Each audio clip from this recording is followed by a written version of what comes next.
je teste un nouveau type de vidéo. Je vois souvent sur Facebook et Reddit des gens raconter leurs exploits en matière d'investissement. Exploits dans le bon sens ou dans le mauvais sens du terme. Je vous ai fait une petite compilation et on va en tirer quelques enseignements. Pas de prise de tête, c'est avant tout un format divertissement et vous allez voir, il y a des histoires folles dont une qui concerne l'investissement à la mode du moment, les NFT. Mon terrain de chasse favori pour voir des pertes et des gains dingues en bourse, c'est le forum Wall Street Bets qui était à l'origine de la hausse folle de GameStop. J'imagine que vous avez suivi l'affaire, si c'est pas le cas et si ça vous intéresse, j'avais fait une vidéo sur le sujet. Et sur ce forum, on trouve, en plus de vidéos et de créations graphiques très sympas comme ça, on trouve des posts dans ce genre. Par exemple, cet utilisateur qui a fait un super gain la semaine dernière, 10 000 $ en une journée en achetant des options sur cette action-là. Academic Sport and Outdoors, qui vend plein de produits pour faire du sport et s'amuser à l'extérieur, comme son nom l'indique. C'est une action qui est très shortée et vous savez, si vous avez suivi un peu l'affaire GameStop, beaucoup d'investisseurs particuliers recherchent maintenant spécifiquement les actions qui sont les plus shortées pour au contraire parier à la hausse. Autre gain avec les options, on est avec cet utilisateur qui a lui parié sur GameStop et qui a transformé 65 $ en 12 000 $, toujours en achetant des options call. Bon, je vous avais dit qu'on ne parlerait pas de technique aujourd'hui, mais je vais juste vous expliquer ce qu'est une option call. Une option call, c'est un contrat qui vous donne le droit, mais non l'obligation, d'acheter un actif à un prix défini à une date précise. La valeur de l'option call augmente lorsque le cours de l'action sur laquelle vous avez parié à la hausse augmente aussi. Exemple, vous pensez que le prix de l'action ABC, qui vaut aujourd'hui 20 €, va augmenter. Vous achetez une option call avec un prix d'exercice de 25 €.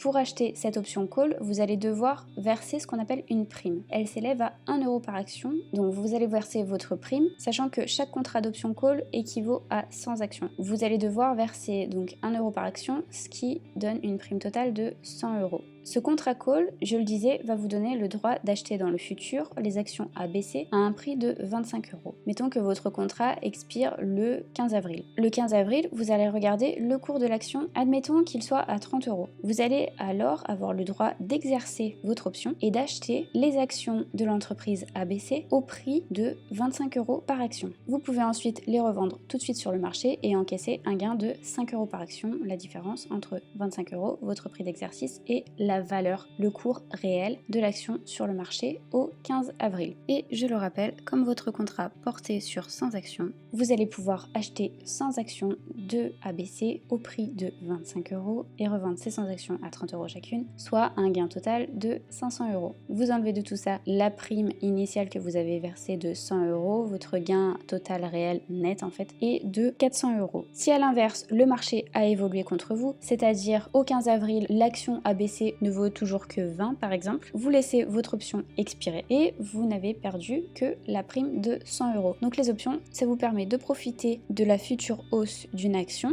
sans avoir à investir tout de suite une forte somme. C'est au final un pari sur l'avenir qui vous coûte peu par rapport au fait d'acheter tout de suite maintenant les 100 actions. Et sur le forum Wall Street Bets, il y a des professionnels de l'achat d'options. Ne croyez pas que tous ceux qui s'amusent avec les options gagnent, au contraire. On a cet utilisateur qui nous dit qu'il a découvert comment acheter des options call aujourd'hui et qui se retrouve avec une perte pour la journée de plus de 54 000 $. Pareil avec celui-ci qui nous demande est-ce que vous pouvez deviner quand est-ce que j'ai découvert comment trader des options, avec une chute totale de son portefeuille et une perte de 99,65% sur son portefeuille. C'est incroyable. Et évidemment les commentaires qui sont à chaque fois géniaux, avec un utilisateur notamment qui lui demande de lui enseigner la technique du acheter haut et vendre bas sur les marchés. Je voulais vous parler aussi de ce post, mais je vois qu'il a été supprimé en fait par celui qui l'avait mis. La personne racontait qu'elle a parié à la hausse sur une action, je me souviens plus laquelle, et au moment où GameStop a commencé à réexploser la semaine dernière, il s'est dit je veux pas louper cette occasion, c'est peut-être le moment de devenir super riche, donc je retire tout mon argent et je place ça sur GameStop. Mauvais pari, il a investi au mauvais moment, il a fait des pertes alors que son pari initial se serait avéré payant. Donc double peine pour lui, il en voulait vraiment beaucoup. Et ça c'est le problème, c'est vrai que je sais pas si ça vous est déjà arrivé d'avoir ce FOMO, ce fear of missing out, cette peur de louper l'occasion du siècle qui vous fait abandonner votre plan initial, qui était votre stratégie, qui était bien cadrée, pour au final prendre des décisions complètement guidées par vos émotions et perdre dans la foulée. Si ça vous est déjà arrivé, n'hésitez pas à partager vos expériences en commentaire, ça peut être utile à tous. Encore un utilisateur que j'ai vu cette fois sur Facebook et qui a aussi investi avec ses émotions. Il a investi à la base sur des actions de croissance. Il a paniqué quand le marché a chuté et pour se refaire, entre guillemets, il a tout vendu à perte pour tout placer sur des options sur Tesla. Et manque de chance, il a parié à la baisse sur Tesla alors que l'action Tesla s'est retournée et s'est mis à augmenter. Et donc voilà, il se retrouve avec une perte de plus de 37 000 $ sur son portefeuille et il nous dit que c'était toutes ses économies. Là encore, des leçons à en tirer. Ne pas vendre dans la panique, ne pas essayer de se refaire et de faire comme si on était au casino et ne pas non plus investir de l'argent dont on a besoin, ne pas investir toutes ses économies sur les marchés financiers et d'autant plus sur des options. Bon, on passe sur des sujets un peu plus légers et là pour le coup des gains. Je suis tombée sur Facebook il y a pas très longtemps sur un post concernant Earth 2. Alors je sais pas si vous connaissez, si vous avez déjà entendu parler, c'est une deuxième Terre virtuelle. C'est une réplique de notre Terre virtuelle et vous pouvez acheter en fait des bouts de terrain. Vous avez une marketplace sur laquelle vous pouvez vous échanger des bouts de terrain et certains prix se sont envolés. Je suis tombée récemment sur Facebook sur un post et une personne disait qu'elle avait gagné en à peu près un mois 400% sur des bouts de terrain qu'elle avait acheté. J'ai trouvé ça complètement fou. Et on en vient à ce dont je vous parlais au début de cette vidéo, des gains absolument incroyables sur la tendance du moment, les NFT. Les NFT, ce sont des non-fungible tokens, des tokens non fongibles. Pour faire très simple, quand vous achetez un bitcoin, le premier bitcoin miné est complètement indifférenciable du dernier bitcoin qui sera miné. Tout comme un billet de 5 € est indifférenciable d'un autre billet de 5 € et a la même valeur, la même utilité. Alors que pour ce qui est des tokens non fongibles, chaque token a sa spécificité. Et notamment, vous avez des tokens qui représentent des œuvres d'art ou des objets de collection. Et on a notamment le site NBA Top Shot qui propose des vidéos d'extraits de matchs, d'extraits d'actions, par exemple un dunk fait par LeBron James. Vous pouvez acheter ça. J'étais tombée sur une room sur Clubhouse où une personne disait qu'elle avait investi début janvier à peu près 6 000 $ sur NBA Top Shot et elle se retrouvait au bout d'un mois et demi avec un portefeuille valant 41 000 $.